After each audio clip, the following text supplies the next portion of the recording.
There is something you have been carrying for a very long time. You feel it in the way you second-guess your words before you speak, in the way you replay conversations at night, in the way you shrink yourself just enough to keep other people comfortable. It lives in the pause before you post something honest, in the apology you offer before you even say what you mean, in the exhausting habit of managing how other people see you. Somewhere along the way, you learned that being fully yourself came with risk, that your honesty might be too much, your ambition too strange, your silence too cold, your confidence too arrogant. So you adapted. You explained yourself, softened yourself, edited yourself, and maybe it worked. Maybe people felt more comfortable around you. Maybe rooms became easier to navigate. But the cost was enormous. In trying so hard to be understood, you may have started losing touch with who you really are. This audiobook is about ending that habit. It is about accepting that some people will misunderstand you, and that this is not a failure. It is not a flaw. It is the price of being real. So take a breath. Get comfortable. This is not a lecture. It is a conversation you may have needed for a very long time. Chapter 1. The Approval Trap. Let's begin at the beginning. Not the beginning of your life, but the beginning of the habit. Think back to the first time someone's disappointment in you truly frightened you. Maybe you were young. Maybe it was a parent whose silence felt like a verdict, or a teacher whose approval felt like oxygen, or a group of peers whose laughter meant the difference between belonging and being alone. In that moment, something inside you made a calculation. It said, their approval keeps me safe. Their disapproval is a threat, and so I will do whatever it takes to earn the first and avoid the second. That calculation was not weakness. It was intelligence. It was survival. When you are small and the world is large, you learn to read the room. You learn to adjust. You learn that being liked is protective. And for a child, for a teenager, for a young person finding their footing, that is not entirely wrong. But here's the problem.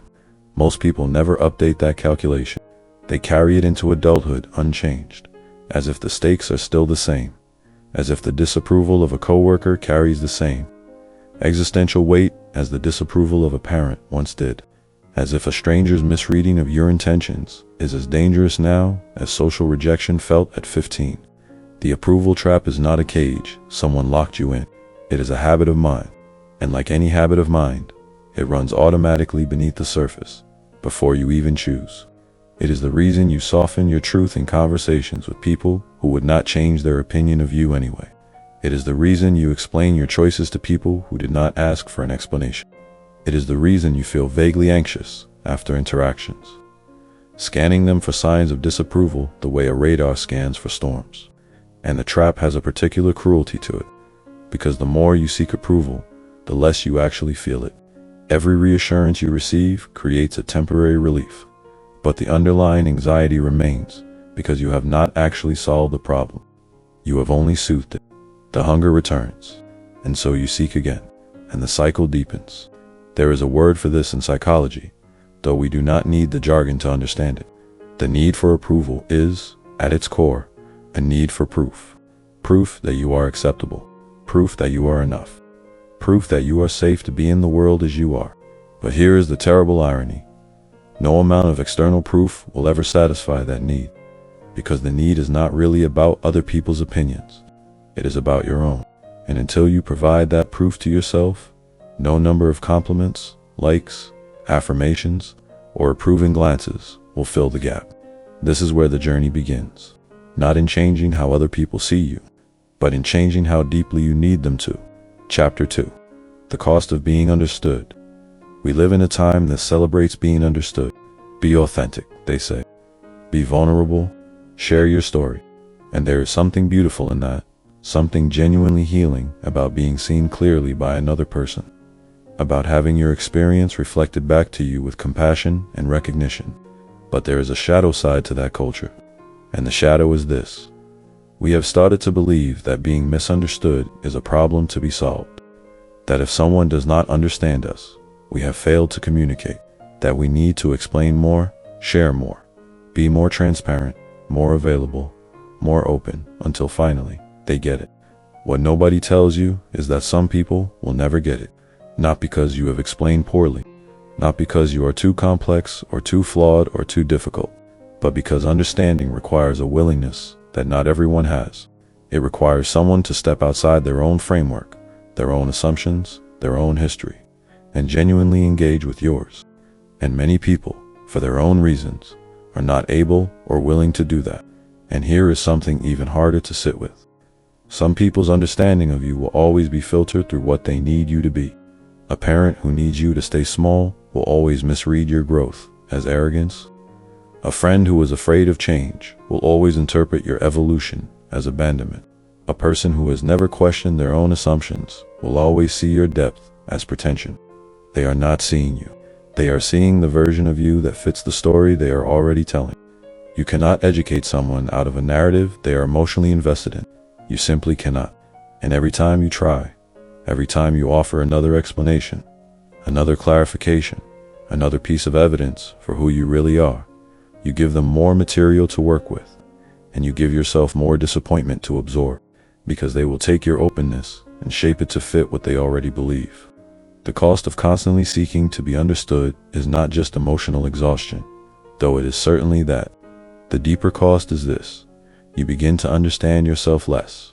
When you are always in the process of explaining yourself to others, you stop having the quiet internal experience of simply being yourself. Your identity becomes a negotiation rather than a discovery. You start to lose the thread of who you actually are beneath all the explaining. There is a different way, a quieter way, and it starts with one simple but radical shift in belief. What if being misunderstood is not a problem? What if it is simply information? Information about the limits of another person's perspective.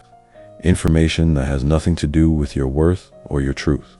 What if you could let someone misunderstand you completely, perhaps permanently, and simply walk forward anyway? Chapter 3. Who you were before you started performing. Close your eyes for a moment, or if you are driving, simply let this land quietly. Think about a time when you were completely alone and completely yourself. Not performing, not curating, not explaining, just existing. Maybe it was a walk early in the morning before anyone else was awake. Maybe it was a long drive where your thoughts moved freely. Maybe it was a moment of deep focus when you were doing something you loved and time disappeared. In those moments, who were you? There is a version of you that exists before the audience arrives, before the phone lights up and the messages come in and the expectations begin accumulating, before the day asks you to be patient here and professional there, and agreeable over here, and impressive over there.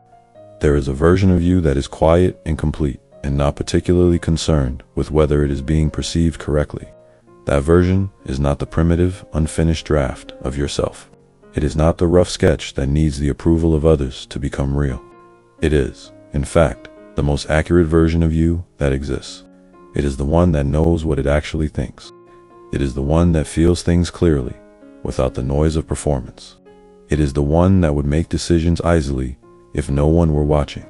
Most people spend their entire lives performing for an audience they cannot even see clearly. They imagine a composite critic built from every person who ever disapproved of them, and they carry that critic everywhere. It sits in the room with them when they are alone. It reads over their shoulder when they write. It stands at the edge of every choice and asks, "But what will they think?" And the terrible irony is that the people in your life, the real ones, the ones you are performing for, are often not thinking about you nearly as much as you imagine. They are running their own performance. They are managing their own imaginary audience. They are too busy worrying about what you think of them to spend much time thinking about you. We are a world of people performing for audiences who are performing for us. And somewhere in that mutual theater, the actual human beings have gotten lost. The person you were before you started performing is still there. They have not left. They are waiting, quietly and patiently, beneath all the noise, and the way back to them is not dramatic. It is not a single moment of revelation. It is a series of small, daily choices to stop explaining, stop justifying, and start simply being. Chapter 4. The Gift of Being Misunderstood. This is the chapter that might surprise you, because what I want to offer you here is not just peace with being misunderstood. I want to offer you something more unexpected. The idea that being misunderstood is in many cases a gift. Consider this. Every person who has ever created something genuinely original, every person who has ever changed their life dramatically, every person who has ever built something from nothing or walked away from something that was comfortable but hollow, every single one of them was misunderstood first, not despite their significance. Because of it, when you are doing something that is truly aligned with who you are, rather than with what the world expected of you, it will often look strange from the outside. It will not fit into the categories people have for you. It will not match the story they have been telling about you, and so they will misread it. They will call your courage recklessness. They will call your clarity coldness. They will call your confidence arrogance. They will call your peace detachment, and you will be tempted, deeply, powerfully tempted, to stop and explain, to prove to them that they are wrong, to show them the full picture. But here is what happens when you do that. You take your energy, which should be flowing forward into your life, and you redirect it backward into the management of someone else's perception. You step off your path to stand at the roadside and argue about the direction you were heading. Every moment you spend defending yourself to someone who is not genuinely open to understanding you is a moment you are not spending building the life that was drawing you forward. The misunderstanding is not the problem. Your response to it is where the choice lives. There is a specific kind of freedom that becomes available to you when you stop needing to correct the record with everyone. When you genuinely release the need for certain people to see you accurately, something extraordinary happens. You stop fearing them. Their opinion ceases to carry gravitational pull. You can be in a room with someone who misunderstands you completely and still feel solid, still feel like yourself, because your identity is no longer dependent on their accuracy. This is not bitterness. This is not indifference. It is something more refined than either of those things. It is a kind of quiet confidence that says, I know who I am, and your misreading of me does not change that. I do not need to correct you, because I am not defined by your version of me. I am defined by what I do, day after day, when the audience is gone. That is the gift, the freedom that comes from letting the misunderstanding stand. Chapter 5. The Art of Not Explaining Yourself. There is a habit that approval seekers develop without realizing it, and it is one of the most self-undermining habits a person can have. It is the habit of over-explaining. You will recognize it immediately if you are honest with yourself. It is the extra sentence you add after you have already said what you mean, the one that softens the statement, or provides justification, or opens the door for the other person to agree with you. It is the way you front-load your decisions with disclaimers. It is the way you follow up an opinion with, but that's just me. Or, I could be wrong about that. It is the automatic apology that precedes any assertion of your own needs. Over-explaining is approval-seeking in disguise. Every unnecessary explanation is a small act of self-doubt dressed up as communication. It says, I do not fully trust that my words are enough. I do not fully trust that I am enough. So I will keep adding, keep softening, keep qualifying, until you approve of what I said. Here is the radical alternative. You are allowed to say what you mean and then be quiet. That silence, the silence after a clear, honest statement, can feel enormous at first. It can feel rude. It can feel arrogant. It can feel like you are leaving something unfinished. But you are not. You have finished. You have said what was true. And now it is simply there, in the space between you and the other person can do with it what they will. This is particularly difficult when you sense disapproval, when the other person's face shifts, or they pause, or they ask a pointed question. Every instinct you have will fire at once, pulling you toward justification, toward explanation, toward smoothing it over. And it takes real, practiced restraint to stay with the discomfort and simply let your words stand. But here's what you will discover when you do. You will discover that many of the explanations you have been giving have not been for other people's benefit. They have been for yours. They have been a way of escaping the anxiety that comes with having a clear position. And when you stop escaping that anxiety, when you let yourself feel it and stay with it anyway, it loses its power over you. It becomes something you can tolerate, and then something you barely notice, and then something that no longer arrives at all. The art of not explaining yourself is, at its core, the art of trusting yourself, trusting that what you think has value without requiring validation, trusting that your choices, even the unconventional ones, do not require a defense, trusting that you are capable of being misunderstood and remaining whole. Chapter 6. Boundaries are not walls. Something comes up frequently in conversations about approval seeking, and it needs to be addressed honestly. Because when people first start letting go of the need for approval, they sometimes go to an extreme. They become rigid. They become defensive. They mistake emotional protection for emotional closure. There is a difference between releasing the need for approval and building walls. One is freedom. The other is just a different kind of prison. Releasing the need for approval means you no longer require others to validate your choices before you can feel good about them. It does not mean you stop caring about relationships. It does not mean you become indifferent to how your actions affect others. It does not mean you close yourself off from love or intimacy or the genuine, nourishing experience of being truly known by someone who chooses to truly know you. Real connection is one of the most important things in a human life. And real connection requires vulnerability. It requires letting people close enough that their opinion of you can actually matter, not because you need their approval to feel whole, but because you have chosen to let them in, and what they see and feel matters to you for that reason. The distinction is in the source of the caring. When you care about someone's opinion because you fear their disapproval, that is approval seeking. When you care about someone's opinion because you love them and their experience of you matters to you, that is intimacy. Those are very different things, even when they look similar from the outside. A boundary is not a refusal to be known. It is a decision about who gets to know you and how much and in what context. It is the discernment to recognize which relationships are built on genuine mutual respect and which ones are built on your willingness to perform. It is the wisdom to invest your openness in the people who receive it with care, rather than scattering it indiscriminately in the hope that someone, somewhere, will finally see you correctly. When you stop seeking approval, you do not become a closed book. You become a more honest one. You stop pretending to be chapters you are not, and you become fully legible to the people who are reading in good faith. Chapter 7. The people who will stay. When you begin this journey, when you start being more honest, more direct, less apologetically managed, something will happen in your relationships. Some people will leave, or more accurately, they will create distance. The version of you that they needed, the accommodating version, the never disagreeing version, the always available version, will start to become less available, and they will not like that.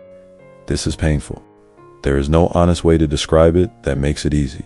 Losing the familiarity of a relationship, even one that was not healthy, even one that was built on a performance you had to maintain at significant personal costs. Losing it still hurts, because it was real, even if the version of you within it was not fully real. But here is what the other side of that loss looks like.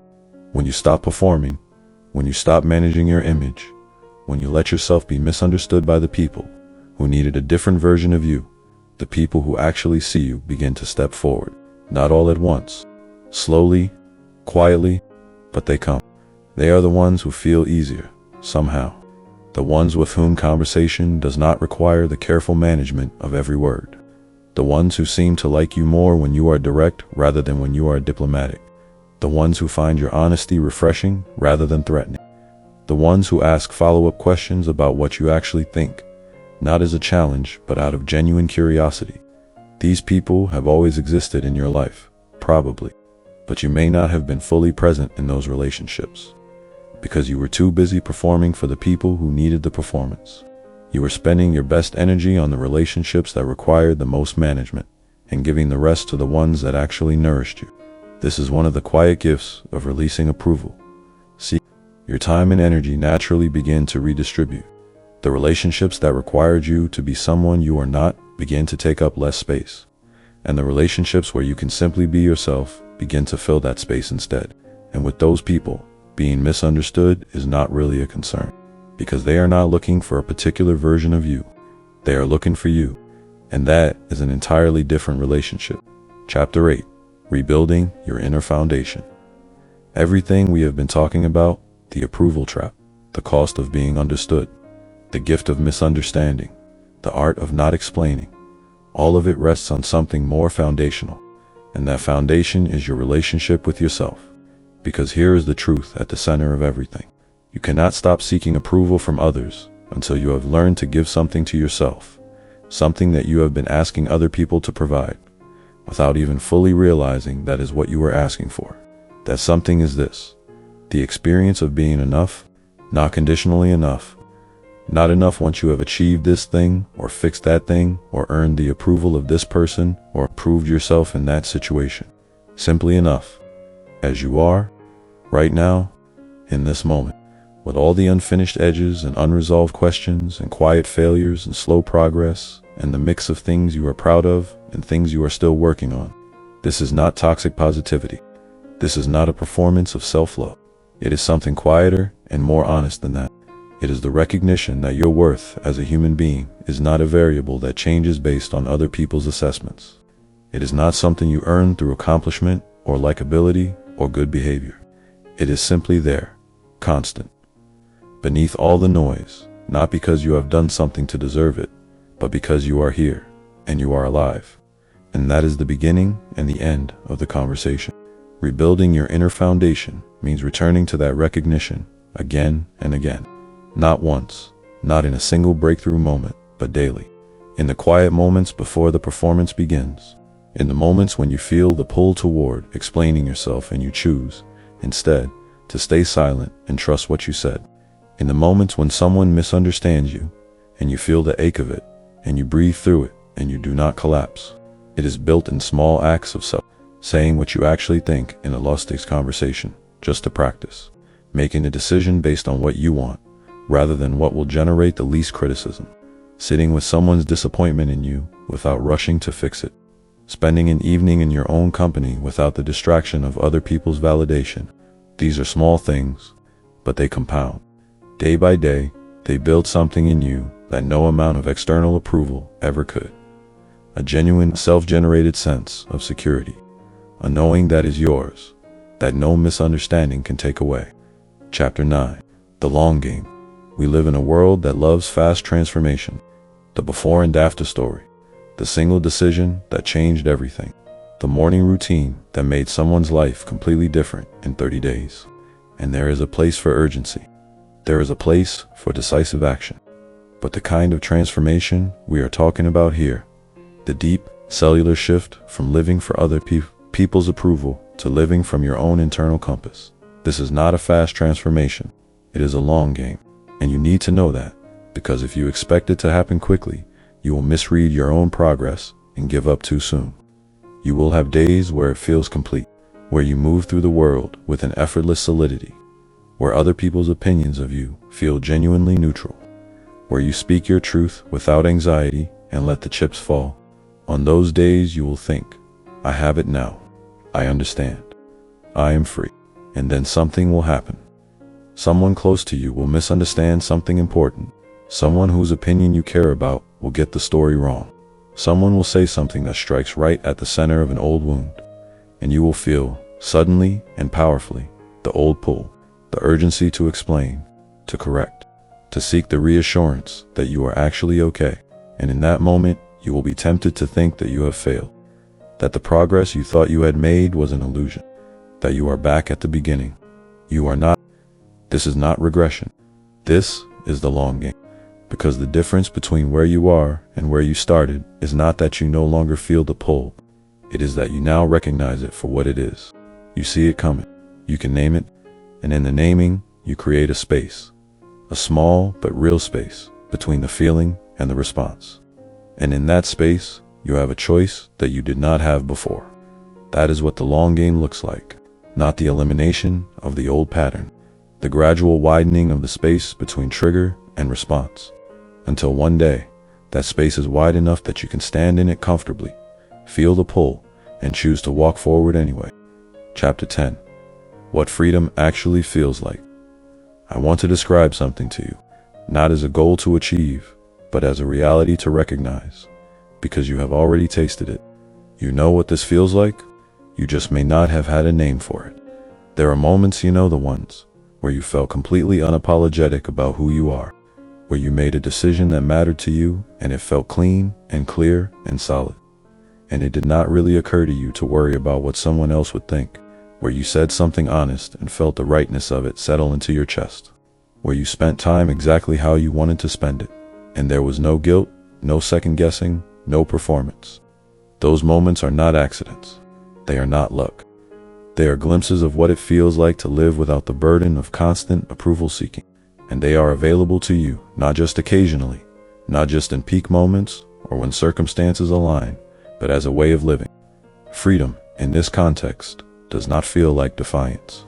It does not feel like you have shut the world out or risen above caring about other people. It feels, more than anything, like spaciousness. Like there is room to breathe inside yourself. Like the background noise, the low, constant hum of wondering what people think, has quieted. And in that quiet, you can actually hear yourself. You can hear what you actually want to do with your life. Beneath all the noise of what you should do, and what would look good, and what would make people approve of you. You can hear what you actually believe, beneath all the careful calibration of your opinions to match the room. You can hear what you are actually feeling, beneath all the management of your emotions to make others comfortable.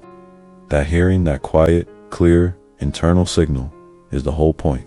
Because when you can hear yourself, you can make decisions that are actually yours. You can build a life that is actually yours. You can become, gradually and with great patience, the person who was there all along, waiting beneath the performance, beneath the approval seeking, beneath the fear. Chapter 11. One final letter. I want to close with something personal.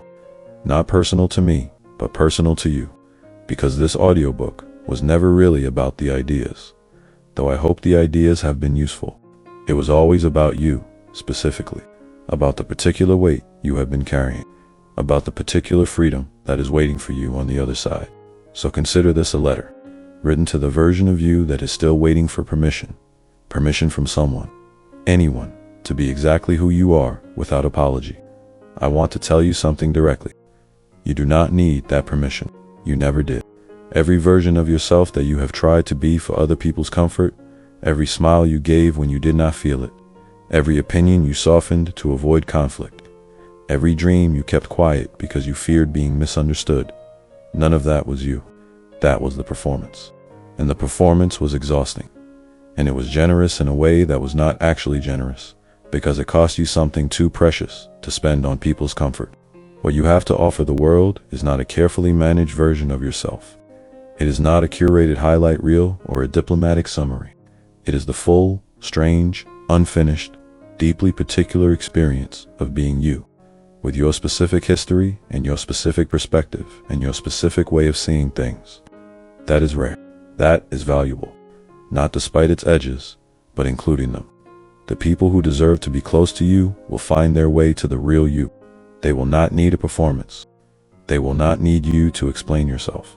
They will simply recognize something in the way you move through the world when you are being honest that feels familiar and right and true. And those will be your people. Until then, and even then, you do not need anyone's understanding to be real. You do not need anyone's approval to take up space. You do not need to be correctly perceived to be fully alive. You are allowed to be exactly who you are, starting right now.